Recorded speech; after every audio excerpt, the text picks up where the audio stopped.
warahmatullahi wabarakatuh. Kesempatan kali ini saya akan menjelaskan salah satu model pembelajaran, yaitu model PAKEM. PAKEM, kepanjangan dari PAKEM yaitu pembelajaran aktif, kreatif, dan menyenangkan. Aktif artinya guru menciptakan suasana yang sedemikian rupa sehingga peserta didik terdorong untuk bertanya, mempertanyakan, dan mengemukakan gagasannya. Kreatif. Kreatif di sini artinya guru melakukan proses pembelajaran yang kreatif sehingga dapat memenuhi berbagai tingkat kemampuan peserta didik. Kemudian, suasana yang menyenangkan. Pada proses pembelajaran sangatlah penting membangun suasana yang menyenangkan guna menarik perhatian peserta didik dan meningkatkan curah perhatian peserta didik tersebut. Dalam sebuah penelitian menyatakan bahwa curah perhatian peserta didik yang tinggi dapat meningkatkan hasil pembelajaran peserta didik tersebut. Secara garis besar, model pembelajaran PAKEM adalah yang pertama, peserta didik dilibatkan secara aktif dalam proses pembelajaran. Yang kedua, guru menggunakan alat peraga dalam proses pembelajaran guna menciptakan suasana kelas yang menyenangkan dan menarik perhatian dari peserta didik. Yang ketiga, guru menerapkan proses pembelajaran yang kooperatif dan interaktif, contohnya seperti belajar kelompok. Yang keempat, guru mendorong peserta didik untuk berani mengungkapkan pertanyaan dan mendorong kepercayaan peserta didik untuk mampu mengungkapkan gagasannya serta melibatkan secara aktif peserta didik dalam menciptakan suasana kelas. Penjelasan selanjutnya adalah karakteristik PAKEM. Untuk memberikan pemahaman yang baik tentang PAKEM, maka akan dijelaskan secara spesifik 3 kategori PAKEM, yaitu aktif, kreatif, efektif, dan menyenangkan. Yang pertama, aktif. Dapat dipahami bahwa pembelajaran aktif merupakan pembelajaran yang memberikan kesempatan kepada peserta didik untuk aktif membangun sendiri konsep dan makna melalui berbagai macam kegiatan. Pembelajaran aktif dikembangkan berdasarkan asumsi bahwa belajar merupakan suatu proses, maka keaktifan peserta didik mutlak dibutuhkan dalam pembelajaran. Yang kedua, seorang memiliki cara belajar yang berbeda dengan orang lain. Paling tidak dikenal 3 cara belajar atau gaya belajar pada diri peserta didik, yaitu visual, auditorial, dan kinestik. Pembelajaran aktif memiliki beberapa karakteristik, diantaranya A. Penyampaian pembelajaran tidak hanya pada guru, namun peserta didik juga mengeksplorasi informasi dari guru. B. Menciptakan suasana kelas dan suasana belajar yang kondusif dengan cara guru terbuka dan menghargai setiap pendapat peserta didik. C. Guru melakukan banyak interaksi dengan peserta didik sehingga peserta didik nyaman dalam bertanya atau mengemukakan pendapatnya. D. Pembelajaran dilaksanakan dengan cara yang aktif seperti membaca, melihat, eksperimen, dan diskusi, sehingga merangsang peserta didik untuk berpikir kritis, analitis, dan evaluatif. E. Peserta didik dilibatkan dalam penggunaan alat peraga. Karakteristik yang kedua adalah kreatif. Istilah kreatif merupakan asal kata dari kreasi yang berarti mengubah atau membentuk untuk menjadi sesuatu. Pengembangan kreativitas semenjak dini diharapkan juga membentuk karakter peserta didik menjadi pribadi-pribadi kreatif. Indikator dari pembelajaran kreatif adalah proses belajar yang mengarah pada perubahan lebih baik dari kondisi sebelumnya. Dalam hal ini, peran guru sangat penting dalam pembelajaran, yaitu guru berperan membuat alat bantu belajar, memanfaatkan lingkungan, mengelola kelas dan sumber belajar, merencanakan proses pembelajaran, serta menulis atau mengarang. Karakteristik ketiga adalah efektif. Istilah efektif berasal dari serapan bahasa Inggris, yaitu efektif, yang artinya berhasil guna, berdaya guna, mustajab, manjur, dan ditaati. Karakteristik dari efektif adalah produktivitas, efisiensi, kualitas pencapaian hasil, kinerja, layanan oleh individual, pertumbuhan, dan perkembangan kelas yang menyangkut kualitas pembaharuan kegiatan, serta kepuasan guru dan peserta didik terhadap produk pembelajaran. Menyenangkan merupakan komponen terakhir dari istilah pakem. Riset tentang learning society atau masyarakat belajar menunjukkan bahwa perilaku belajar anggota masyarakat dipengaruhi oleh pengalaman belajar mereka ketika masih kecil. Mereka yang mengalami pembelajaran menyenangkan cenderung akan mengulanginya dan tumbuh menjadi pembelajar seumur hidup.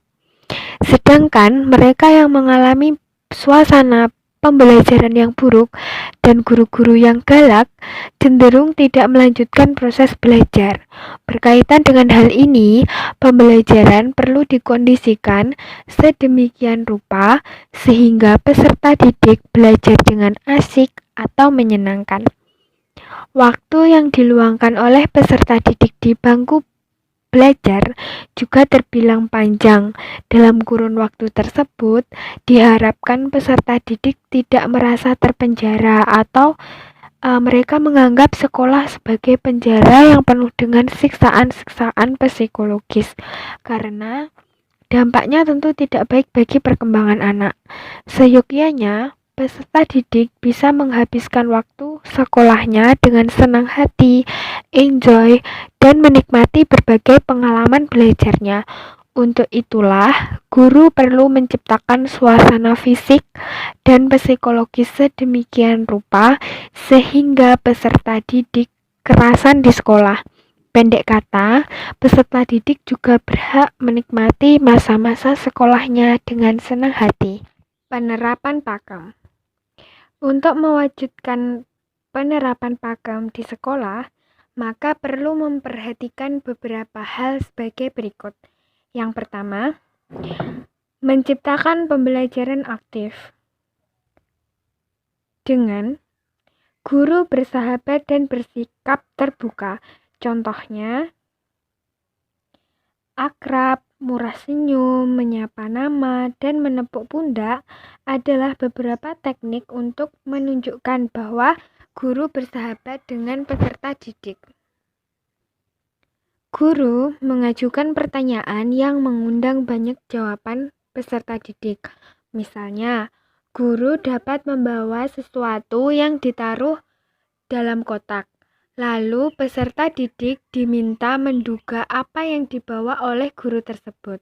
Kegiatan semacam ini akan mengundang banyak jawaban sehingga banyak peserta didik yang terlibat atau berpendapat di kelas.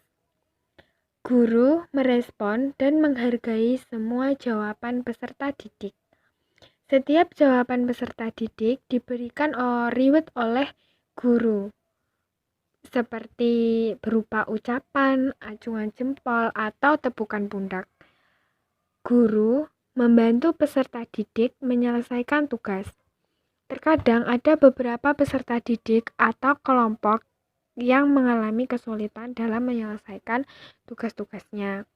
Guru perlu tahu dan memberikan jalan keluar agar peserta didik atau kelompok peserta didik tersebut tidak tertinggal dari peserta didik yang lain.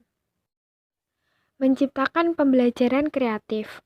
Untuk mewujudkan pembelajaran kreatif, guru dapat melakukan beberapa hal berikut, yaitu guru membangun lingkungan belajar yang kreatif. Guru dapat mendorong kreativitas peserta didik dengan cara membangun lingkungan kelas yang kreatif, seperti pemanfaatan bahan-bahan bekas sebagai piranti kelas, pemajangan hasil karya peserta, majalah dinding, dan lain sebagainya. Guru memberi kesempatan peserta didik menghasilkan karya atau menuangkan kreativitasnya. Contoh, peserta didik menempelkan gambar hewan yang digunting dari majalah dan memberikan komentar terhadap bagian-bagian tubuhnya. Guru menghargai dan memajangkan hasil karya peserta didik. Ketika peserta didik menghasilkan suatu karya tertentu, guru dapat memberikan umpan balik yang meningkatkan harga diri positif mereka.